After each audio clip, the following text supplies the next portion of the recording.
On the not-so-wonderful side of this technology lie more disturbing potentials.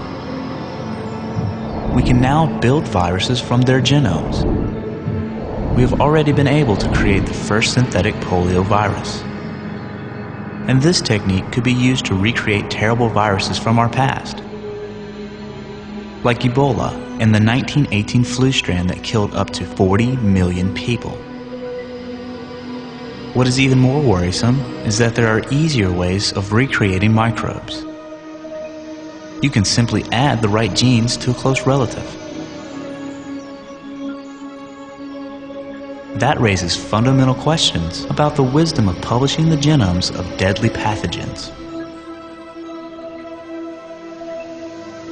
To recreate polio, the team at Stony Brook University in New York bought bits of the sequence from companies that make any piece of DNA to order. At the moment, only short stretches of DNA can be custom made. So the team had to assemble a genome, which is about 7,500 base pairs long, by stitching together about 100 separate sequences.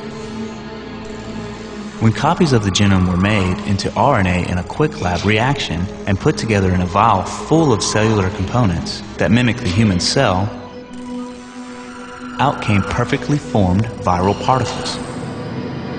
Dramatic as it sounds, this was not a scientific tour de force. All the steps are routinely followed in thousands of labs worldwide. That means anyone armed with the knowledge of a virus's sequence, some science training, and a few common tools could recreate the virus in a test tube. What seems shocking to most people is that, suddenly, it's a reality. In Article 1 of the U.S. Constitution, we the people have given Congress the power to promote the progress of science by securing for limited times to inventors the exclusive rights of their discoveries. And this has led to the patent process. But it may come as a surprise to you that genes, human genes, can be patented. The patenting of genetic sequences raises a number of troublesome issues, ranging from individual privacy concerns to controversies over whom should control the use of DNA sequences. Scientists working with gene sequences must avoid making, using, or selling gene sequences that are covered by a patent, since a finding of infringement would result in the court assessing damages and possibly devastating injunctions. It is true that some gene patents are reasonable and productive. The gene that encodes insulin, for example, has been patented. And almost all of the insulin produced in the world today is made under that patent. So people's lives are being saved as a result of that patent. But the rush to patent every new DNA sequence has resulted in a speculative and trivial patents on gene sequences. These patents are now having the opposite effect from that intended by the Constitution. Many times the owner of the gene patent have no intention of developing medicines based on that gene. And the fact that there exists a patent on that gene prevents legitimate researchers from wanting to explore that gene because of the fear of patent infringement.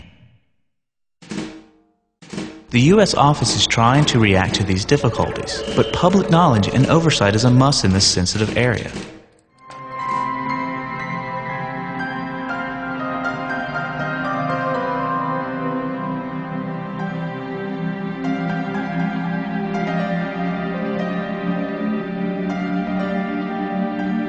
Like Pandora, we have opened the box, and it contains a huge amount of valuable information.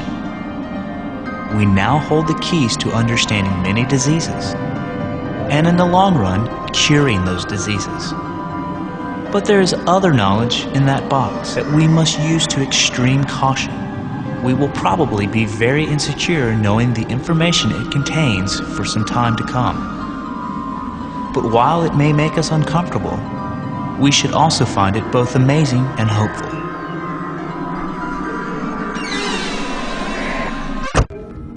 Well, Kevin, what did you think of that?